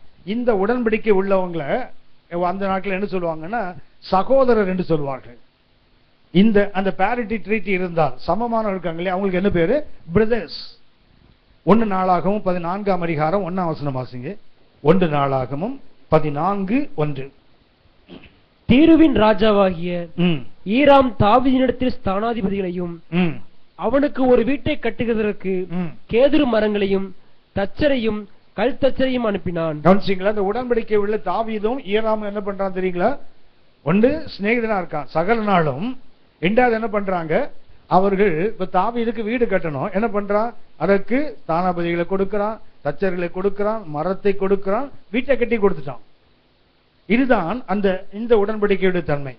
இந்த உடன்படிக்கை இன்னொரு உதாரணம் பார்த்தீங்கன்னு சொன்னா ஆதியாகமம் 26ஆம் அதிகாரத்துல அபிமெலேக்குக்கும் ஈசாக்குக்கும் ஒரு உடன்படிக்கை இருக்கும். ஆதியாகமம் 26ஆம் அதிகாரத்துல 26 முதல் 30 வரைக்கும் பாத்தீங்கன்னா அங்கே வாசிக்க வேண்டாம். அங்கே ஈசாக்குக்கும் கேராரின் ராஜாவாகிய அபிமெலேக்குக்கும் என்ன இருக்கும்? ஒரு உடன்படிக்கை இருக்கும். அதே போல ஆதியாகமம் 31ஆம் அதிகாரம், ஆதியாகமம் 31 44 55